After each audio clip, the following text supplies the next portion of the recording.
নমস্কাৰ প্ৰিয় দৰ্শকসকল আছামিজ জিকে অফিচিয়েল চেনেলটোলৈ আপোনালোক সকলোকে পুনৰবাৰ স্বাগতম জনাইছোঁ।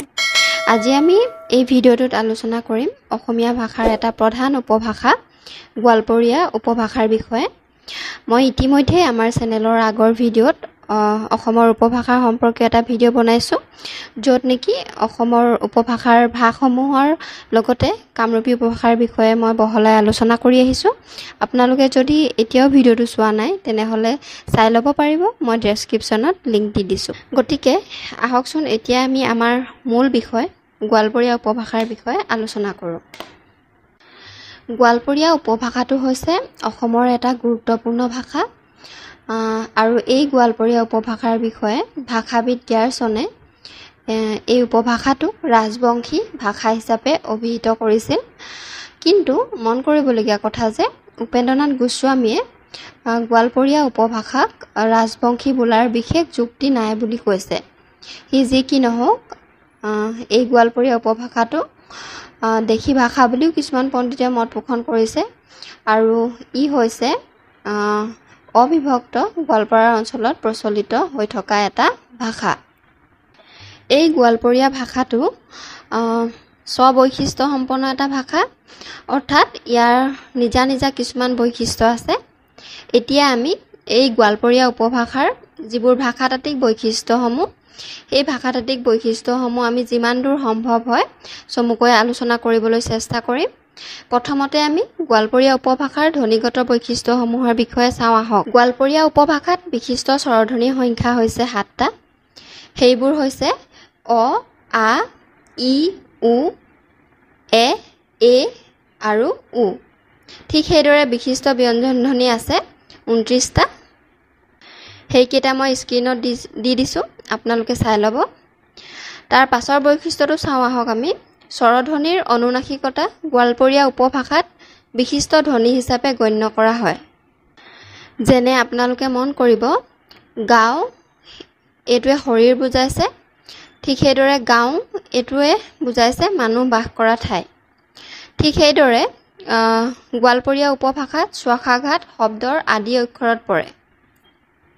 আৰু লগতে এইখিনিতে কৈ থওঁ, মান্য অসমীয়া ভাষাত শ্বাসাঘাত উপধা অক্ষৰত পৰে। এতিয়া আমি চাওঁ উদাহৰণ। মান্য অসমীয়াত যিটো কমলা শব্দ, এই শব্দটো গোৱালপৰীয়া উপভাষাত কমলা বুলি কোৱা হয়। ঠিক সেইদৰে মকৰাটো মকৰা, কেঁকুৰাটো কাকৰা, সেইদৰে তেওঁলোকে উচ্চাৰণ কৰে। আকৌ যদি আমি চাওঁ, মান্য অসমীয়াৰ যিবোৰ মহাপান ধ্বনি আছে, এইবোৰ গোৱালপৰীয়া উপভাষাত প্ৰায়ে অল্পপান হোৱা দেখা যায়। যেনে উদাহৰণস্বৰূপে মান্য অসমীয়াৰ যিটো উঠ শব্দটো, এইটো গোৱালপৰীয়া উপভাষাত উঠ হিচাপে ব্যৱহাৰ হয়। এইখিনিতে মই আপোনালোকক মহাপান ধ্বনি আৰু অল্পপান ধ্বনিসমূহৰ পৰিচয় কৰাই দিব বিচাৰিছোঁ। মহাপান ধ্বনিসমূহ হৈছে খ, ঘ, থ, ধ, ফ, ভ। তাৰপিছতে অল্পপান ধ্বনিসমূহ হৈছে ক, গ, ত, দ, প, ব। এইবোৰ হৈছে মহাপান আৰু অল্পপান ধ্বনি। আপোনালোকে ইয়াত নিশ্চয় দেখিছে উদাহৰণকেইটাত। ইয়াত কথাটোত থটো গোৱালপৰীয়া উপভাষাত ইয়াত কটা হৈছে, ত এইটো অল্পপান ধ্বনি, অল্পপান হৈছে।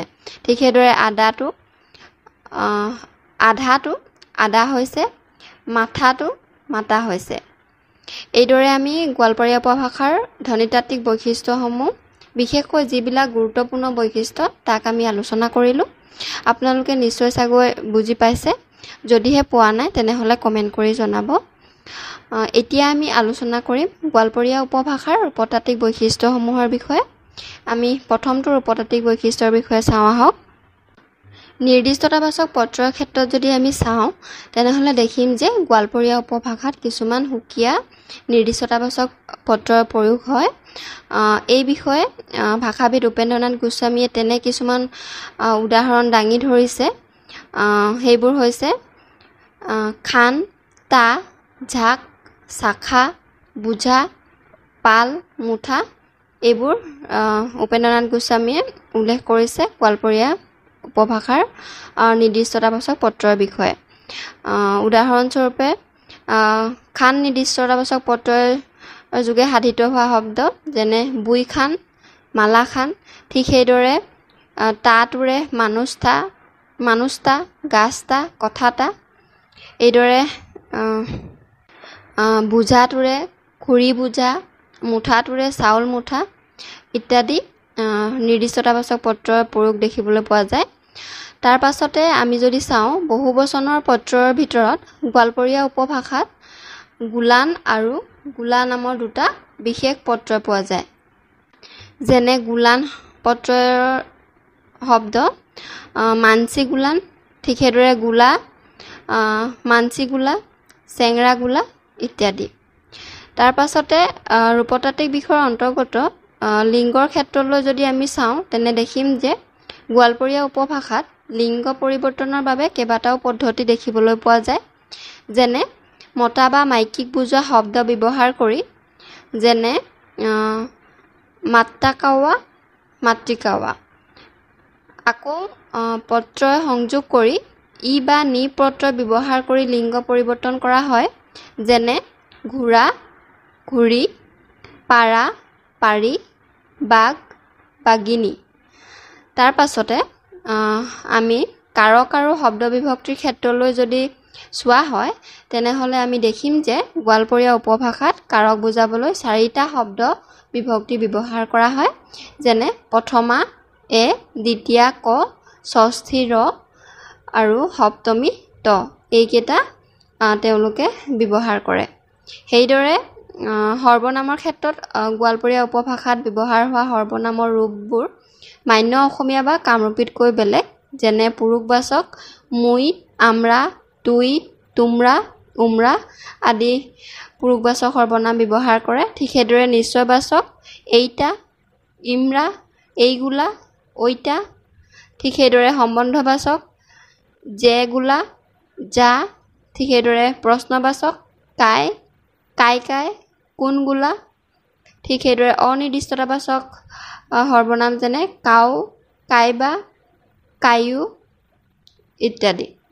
তাৰ পাছতে আমি গোৱালপৰীয়া উপভাষাৰ শব্দ সম্ভাৰলৈ যদি চাওঁ তেতিয়া দেখিম যে মান্য অসমীয়া বা কামৰূপী উপভাষাতকৈ গোৱালপৰীয়া উপভাষাত বেলেগ কিছুমান শব্দ আমি দেখিবলৈ পাওঁ। যেনে মান্য অসমীয়াৰ যিটো ছাগলী গোৱালপৰীয়া উপভাষাত ছাগল বুলি ব্যৱহাৰ কৰে।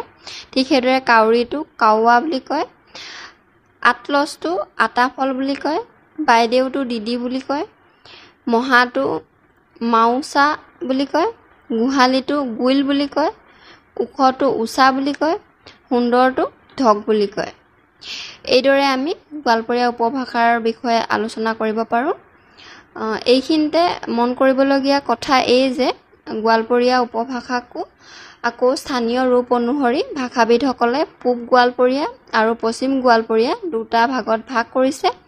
এই দুটা আঞ্চলিক ৰূপৰ মাজত কিছু পাৰ্থক্য পৰিলক্ষিত হোৱা দেখা যায় যদিও আমি সেইসমূহৰ বিষয়ে আজি আলোচনা নকৰোঁ। গতিকে আজিৰ ভিডিঅ'টো ইমানেই আছিলে।